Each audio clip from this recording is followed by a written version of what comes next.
Assalamu alaikum. My name is Shumaila Umar from Pakistan. I am working on women rights. So my question is regarding slavery. Slavery is against human rights.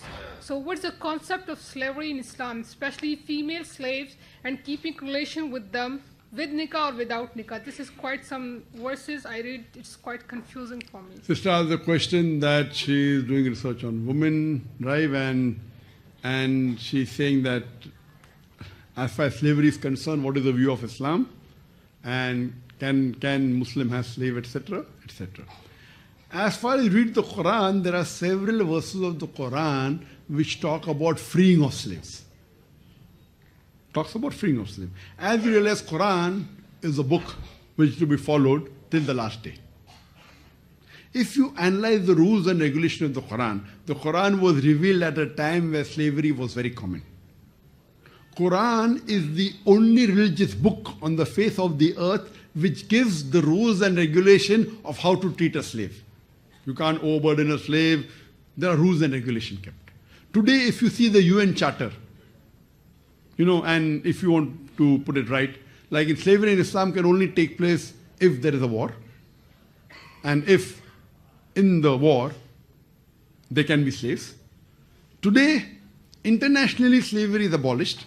But today we have POW. You know POW? Prisoner of war.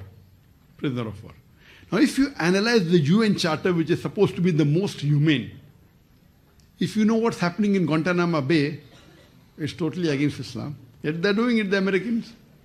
They claim to be the most humane people in the world, the maximum human rights according to me.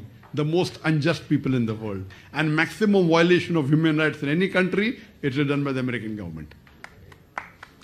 The American may be good. I'm talking about the American government. And that's the reason I'm there on the list also, Because I prove it to the world. Now today if you analyze in a prisoner of war, sister, in a prisoner of war, any prisoner of war, any country, they are enclosed in a jail, correct? In Islam, a slave is not enclosed, you know that? So in Islam, I believe that tomorrow is slavery. Islam encourages freeing of slave. Say, if you cannot marry, give the freedom to the slave as mahar. Quranic verse. Also in Nur. That give the freedom as a mahar. So in Islam, there are various options given. Today, of course, Islam discourages slavery. But if slavery has to come back, the only religious book, the only constitution which gives rights to the slave is Islam. If you follow the constitution, even of the UN Charter, if you read, it is nowhere close to Islam. So when you are talking in Islam, what is slave? It is prisoner of war. About laundries, like there's concept of laundry. Yes, that's again. It's prisoner of war. What your right hand possesses is the word in the Quran. What your right hand possesses. What your right hand possesses. So there are rules and regulations laid down in Islam, and always Islam has encouraged freeing of slave, always. But if you have to maintain a slave, there are some rules and regulations. Unlike in what others do, they do without telling. In normal prisoners of war camp, what happens?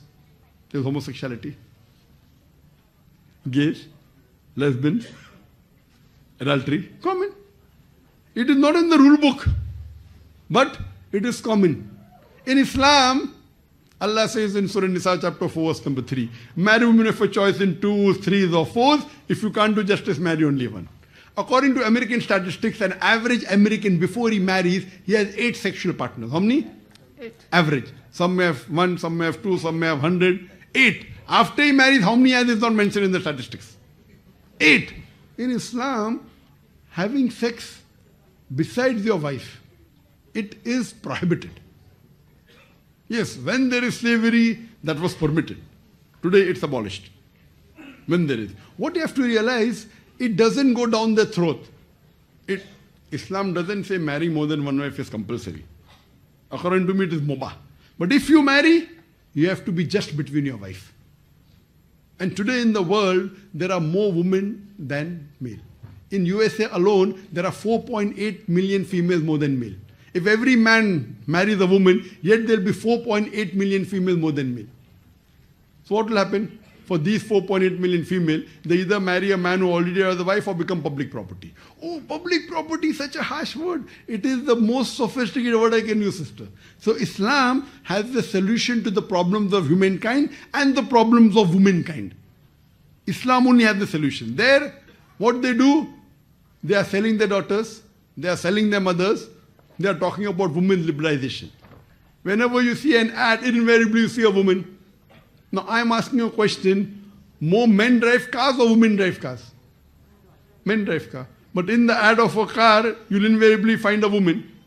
I was told in a very famous ad of BMW, in front of the car, there's a lady with a bikini saying, test drive her now. Who, the girl or the car? So they're selling their daughters, they're talking about women liberalization. They're actually selling their daughters, selling their mother, selling their sisters. In Islam, we respect our mother. We respect our daughter, respect our sister. This is the hijab. They put the blame. Oh, they are subjugating the woman by keeping her in hijab. We are not subjugating, we are uplifting. If this is subjugation coming in a bikini ad in front of a car, we are happy to be subjugated by the law of Allah subhanahu wa ta'ala. Yes. So what you have to realize, sister, it is more of words, women liberalization. It is nothing but a disguised form of exploitation of body, dignity of soul, and deprivation of honor. In the garb of women liberalization, in the name of art and culture, they are selling their daughters. So they talk about women. That's the reason today, amongst those people, the fastest growing religion in Europe is Islam. In America is Islam. In the world is Islam. And out of those people accepting Islam, 2/3 are women, sister. Why? So if Islam is subjugating the women, why are the American women accepting Islam? Why are the European women accepting Islam? Because they find that Islam is the only religion which uplifts them and gives them respect, sister. And for more details, you can refer to my talk on the topic women rights in Islam.